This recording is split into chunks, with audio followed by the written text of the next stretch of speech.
ಸ್ನೇಹಿತರೆ, ಇಮ್ಯಾಜಿನ್ ಮಾಡಿ, ಯಾವುದೇ ಸ್ಫೋಟ ಇಲ್ಲ, ಯಾವುದೇ ಶಬ್ದ ಇಲ್ಲ, ಸೂರ್ಯ ರಪ್ಪಂತ ಸಂಪೂರ್ಣವಾಗಿ ಮಾಯವಾಗಿಬಿಟ್ರೆ ಏನಾಗುತ್ತೆ? ಅಲ್ಲಿಗೆ ಭೂಮಿಯ ಭವಿಷ್ಯ ಅಂತ್ಯ. ಇದು ಪುರಾಣ ಅಲ್ಲ, ಇದು ಸಿನಿಮಾ ಕೂಡ ಅಲ್ಲ, ಇದು ಶುದ್ಧ ವಿಜ್ಞಾನ. ಪೂರ್ತಿಯಾಗಿ ಕೊನೆಯವರೆಗೂ ನೋಡಿ. ಮೊದಲ ಶಾಕ್ ಕೇಳಿ. ಸೂರ್ಯ ಮಾಯವಾದ ತಕ್ಷಣಕ್ಕೆ ಭೂಮಿಗೆ ಏನೂ ಆಗಲ್ಲ. ಯಾಕಂದರೆ ಸೂರ್ಯನ ಬೆಳಕು ಭೂಮಿಗೆ ಬರೋಕೆ 8 ನಿಮಿಷ 20 ಸೆಕೆಂಡ್ ಬೇಕು. ಅರ್ಥ ಏನು ಗೊತ್ತಾ? ನೀವು ಈ ವಿಡಿಯೋ ನೋಡುವಾಗ ಅಕಸ್ಮಾತ್ ಸೂರ್ಯ ಮಾಯವಾಗಿದ್ರೆ ನೀವು ಇನ್ನೂ ಅದರ ಬೆಳಕಿನಲ್ಲಿ ಬದುಕ್ತಿದ್ದೀರಾ.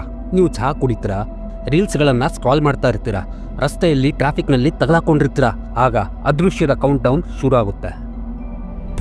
ಸೂರ್ಯನ ಕೊನೆಯ ಕಿರಣ ಭೂಮಿಯನ್ನು ತಾಕಿದ ಮರುಕ್ಷಣ ಶಾಶ್ವತ ರಾತ್ರಿ. ಆಕಾಶದಲ್ಲಿ ನಕ್ಷತ್ರಗಳು ಹೊಳೆಯುತ್ತವೆ, ಆದರೆ ಚಂದ್ರನ ಬೆಳಕು ಇರೋದಿಲ್ಲ. ಯಾಕಂದ್ರೆ ಚಂದ್ರನಿಗೆ ಸ್ವಂತ ಬೆಳಕು ಅನ್ನೋದೇ ಇಲ್ಲ. ಚಂದ್ರನ ಮೇಲೆ ಬೀಳೋ ಬೆಳಕು ಸೂರ್ಯನ ಪ್ರತಿಬಿಂಬ ಮಾತ್ರ. ಆಗ ಶುರು ಆಗುತ್ತೆ ನೋಡಿ ಆಟ. ಸೂರ್ಯನ ಮೇಲೆ ಅವಲಂಬಿತ ಇರುವ ಎಲೆಕ್ಟ್ರಿಕ್ ಗ್ರಿಡ್ಗಳು ಕ್ಷಣಾರ್ಧದಲ್ಲಿ ಕೆಲಸ ಮಾಡೋದನ್ನ ನಿಲ್ಲಿಸ್ತವೆ. ಸ್ಟೋರ್ ಮಾಡಿರುವ ಇಂಧನ ಬಳಸಿ ವಿದ್ಯುತ್ ಉತ್ಪಾದಿಸುವ ಘಟಕಗಳು 1 ವಾರದಲ್ಲಿ ಸ್ಥಗಿತಗೊಳ್ತವೆ. ನ್ಯೂಕ್ಲಿಯರ್ ರಿಯಾಕ್ಟರ್ಸ್ ಬಳಸಿ ವಿದ್ಯುತ್ ಉತ್ಪಾದಿಸಿದ್ರು ಅಬ್ಬಬ್ಬಾ ಅಂದ್ರೆ 1 ವರ್ಷದವರೆಗೂ ವಿದ್ಯುತ್ ಇರಬಹುದು ಅಷ್ಟೇ. ಇಡೀ ಜಗತ್ತೇ ಸಂಪೂರ್ಣ ಕತ್ಲೆ. ಸೂರ್ಯ ಮಾಯವಾದ ಮರುಕ್ಷಣ ಸ್ಯಾಟಲೈಟ್ಗಳಲ್ಲಿ ಸೋಲಾರ್ ಪವರ್ ಸ್ಥಗಿತಗೊಂಡು ಕ್ಯಾಲಿಬ್ರೇಷನ್ ಕಳೆದುಕೊಂಡು ಕಂಟ್ರೋಲ್ ತಪ್ಪಿ ಹೋಗ್ತವೆ. ವಿಮಾನಗಳು ದಿಕ್ಕು ತಪ್ಪಿ ಕ್ರಾಶ್ ಆಗ್ತವೆ. ಜನರಲ್ಲಿ ಗಾಬರಿ, ತುಂಬಾ ದಿನ ಬದುಕಬೇಕು ಎಂದು ದೋಚಾಟ, ಗಲಾಟೆ ಶುರು ಆಗುತ್ತೆ. ಆಗ ಇದು ಕತ್ತಲೆ ಜಗತ್ತು ಮಾತ್ರ ಅಲ್ಲ, ಇದು ನಿಯಂತ್ರಣ ಕಳೆದುಕೊಂಡ ಜಗತ್ತು. ಇನ್ನೂ ಭಯಾನಕ ಸತ್ಯ ಕೇಳಿ. ಸೂರ್ಯ ಬೆಳಕು ಮಾತ್ರ ಕೊಡಲ್ಲ, ಅದು ಭೂಮಿಯನ್ನ ತನ್ನ ಕಕ್ಷೆಯಲ್ಲಿ ಹಿಡಿದು ನಿಲ್ಲಿಸುತ್ತೆ.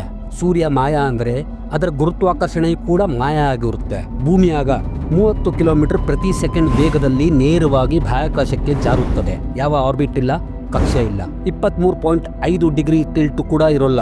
ಹಾಗಾಗಿ ಯಾವ ಸೀಸನ್ ಕೂಡ ಇರೋಲ್ಲ. ಇದು ಒಂದು ನೇರ ಮರಣ ಯಾತ್ರೆ. ಸೂರ್ಯ ಇಲ್ಲ ಅಂದ್ರೆ ಬಿಸಿ ಇಲ್ಲ. 1 ವಾರದಲ್ಲಿ 20 ಡಿಗ್ರಿ ಸೆಲ್ಸಿಯಸ್ ಇಂದ -18 ಡಿಗ್ರಿ ಸೆಲ್ಸಿಯಸ್ ವರೆಗೂ ತಾಪಮಾನ ಕುಸಿಯುತ್ತದೆ.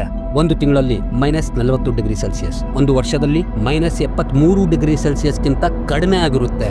ವಾತಾವರಣ ಅಥವಾ ಅಟ್ಮಾಸ್ಫಿಯರೇ ಹಿಮವಾಗಿ ಮಳೆಯಂತೆ ನೆಲಕ್ಕೆ ಬೀಳುತ್ತೆ. ಸಮುದ್ರ ಆಲ್ಮೋಸ್ಟ್ ಫ್ರೀಸ್ ಆಗುತ್ತೆ.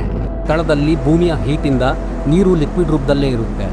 ಸೂರ್ಯ ಮಾಯವಾದ ಮರುಕ್ಷಣವೇ ಜೀವವೈವಿಧ್ಯ ನಾಶವಾಗಲು ಪ್ರಾರಂಭಿಸುತ್ತೆ. ಫೋಟೋಸಿಂಥಸಿಸ್ ನಿಲ್ಲುತ್ತದೆ. ಬೆಳೆಗಳು 1 ದಿನದಲ್ಲಿ ನಾಶವಾಗುತ್ತೆ. ಮೊದಲು ಕೀಟಗಳು ಭಯಾನಕ ಚಳಿಯಿಂದ ನಶಿಸಿ ಹೋಗ್ತವೆ. ಸಸ್ಯಾಹಾರಿ ಪ್ರಾಣಿಗಳು ಮ್ಯಾಕ್ಸಿಮಮ್ 7 ದಿನ ಬದುಕ್ತವೆ. ಆನಂತರ ಮಾಂಸಾಹಾರಿಗಳದ್ದು 100 ಕೋಟಿಗಳ ಜೀವ ಅಂತ್ಯ. ಸೂರ್ಯನ ಗಾಳಿ ಇಲ್ಲದಾಗ ಕಾಸ್ಮಿಕ್ ಕಿರಣಗಳು ವಾತಾವರಣವನ್ನು ಚದುರಿಸುತ್ತವೆ. 100 ವರ್ಷಗಳಲ್ಲಿ ಭೂಮಿ ಮಂಗಳ ಗ್ರಹದಂತೆ ನಿರ್ಜೀವವಾಗುತ್ತೆ. ಮತ್ತು ಮಾನವಕುಲ ಅಗರ್ಭ ಶ್ರೀಮಂತರು ಭೂಗರ್ಭದ ಬಂಕರ್ಗಳಲ್ಲಿ ಸ್ವಲ್ಪ ದಿನ ಬದುಕಬಹುದು ಅಷ್ಟೇ. ಅಲ್ಲಿಗೆ ಖತಮ್. ಬಾಯ್ ಬಾಯ್, ಟಾಟಾ, ಗುಡ್ ಬಾಯ್, ಗಯಾ.